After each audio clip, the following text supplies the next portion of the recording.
ನಮಸ್ಕಾರ ಎಲ್ರಿಗೂ. ಹೋಗ್ತಾ ಇರೋದು ಎಲ್ಲಿಗೆ ಅಂದರೆ ಧರ್ಮಸ್ಥಳಗೆ. ನಮ್ಮ ಮಮ್ಮಿ ನೋಡಿ ಹೆಂಗೆ ನೋಡಿದ್ದಾರೆ, ಅದು ಘಾಟ್ ಸೆಕ್ಷನ್ ಅಂತ ಅಂದ್ಬಿಟ್ಟು ಅವ್ರ ಫೀಸ್ ಫುಲ್ ಹಂಗೆ ಆಗಿದೆ. ಅವ್ರದ್ದು ಸಖತ್ ಭಯ ಆಗಿದೆ, ಅದಕ್ಕೋಸ್ಕರ ಫೈನಲಿ ಧರ್ಮಸ್ಥಳ ರೀಚ್ ಆಗೋದ್ವಿ. ಈ ಟೆಂಪಲ್ಸ್ ಹತ್ರ ಹೋದಾಗ ಯಾವಾಗಲೂ ಅಬ್ಸರ್ವ್ ಮಾಡ್ತೀನಿ, ವೀಡಿಯೋನ ತೆಗಿಯೋದೇ ಇಲ್ಲ. ಎಲ್ಲ ಕಡೆ ರೋಡ್ ಉದ್ದಕ್ಕೂ ನೋಡಿದಾಗ ಫುಲ್ ಜಾರ್ ಸೋಡಾ ಅನ್ನೋದಿತ್ತು. ಸರಿ ಆಯಿತು, ಟ್ರೈ ಮಾಡಿದ್ರೆ ನಂಗೆ ಇಷ್ಟನೇ ಆಗಿಲ್ಲ. ಲೋಕಲ್ ಎಚ್ ಕೇಳಿದಾಗ ಏನು ಹೇಳ್ತಾರೆ ಅಂದರೆ ಇದು ಹೆಲ್ತ್ಗೆ ಒಳ್ಳೇದು ಅಂತಾರೆ. ಬಟ್ ನಮ್ಮ ತಮ್ಮ ವೀಡಿಯೋ ತೊಗೊಳಕ್ಕೆ ಕೇಳಿದ್ರೆ ತೆಗ್ದೇ ಇಲ್ಲ. ಏನು ಪರಿಹಾರ ಆಗಬೇಕು? ಲಾಸ್ಟ್ ಕ್ಲಿಪ್ಪಲ್ಲಿ ನೋಡಿರ್ತೀರಲ್ವ, ಪರಿಹಾರ ಆಗಬೇಕು ಅಂತ ಇದು ಅಂತ ಇದ್ರೆ ನನ್ನ ಡ್ಯಾಡಿ. ಓಕೆ ಫೈನ್, ನೀರು ತೊಗೊಂಡು ತಲೆ ಮೇಲೆ ಹಾಕೋಣ ಅಂತ ಅಂದ್ಬಿಟ್ಟು ಹೋಗಿದ್ವಿ. ಆಮೇಲೆ ಅವರು ಹೇಳ್ತಾಯಿದ್ರು, ಹಳೆ ಕಾಲದಲ್ಲಿ ಆವಾಗೆಲ್ಲ ಮುಳುಗ್ಬಿಟ್ಟು ಬರ್ತಾಯಿದ್ರು ಅಂತ ಅಂದ್ಬಿಟ್ಟು.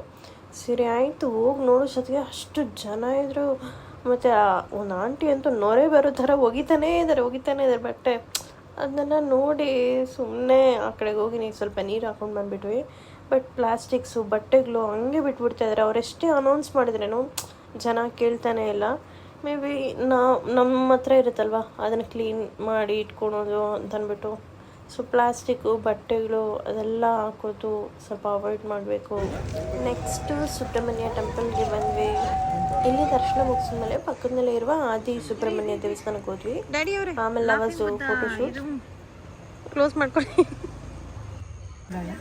ವಾಯ್ಸ್ ಈ ಥರ ಆಗೋಕ್ಕೆ ಕಾರಣ ಏನು ಗೊತ್ತಾ, ಈ ಥರ ಸೋಡಾ ಕುಡಿದಿಲ್ಲ, ಫುಲ್ಲು ತಣ್ಣಗಿರುತ್ತೆ ಅದಕ್ಕೆ ಅಂತ ಅಂದ್ಬಿಟ್ಟು ಹಾಕ್ಕೊಂಡಂಗೆ ಆಂಟಿ ಕೋಲ್ಡ್ ಇದೆ ಅಂತ ಅನ್ಕೊಂಡು ಕುಡಿತಾ ಇದ್ದೆ.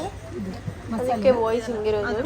ಅದು ನಮಗೆ ಅವರು ನೆಂಟರಾಗಬೇಕು, ಅವರ ಮನೆಯಲ್ಲೇ ಮಾಡಿ ಅವ್ರ ಫ್ಯಾನ್ ಕೆಲಸ ಥ್ಯಾಂಕ್ ಯು. ನಾನು ಯಾವುದೇ ತೊಗೊಂಡೆ ನಮ್ಮ ತಮ್ಮ ಇಷ್ಟ ಆಗಲ್ಲ, ಆದರೆ ಅವ್ನು ತೊಗೊಳೋದು ಸಖತ್ತಾಗಿರುತ್ತೆ.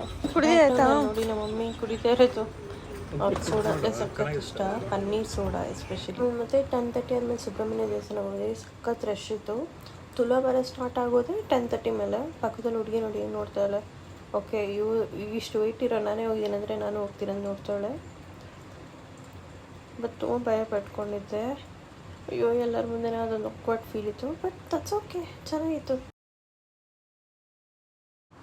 ಆಮೇಲೆ ಇದೆಲ್ಲ ಮುಗಿಸ್ಕೊಂಡು ಊಟ ಮಾಡಿಕೊಂಡು ಮತ್ತೆ ಮನೆ ಕಡೆಗೆ ಹೊರಟ್ವಿ.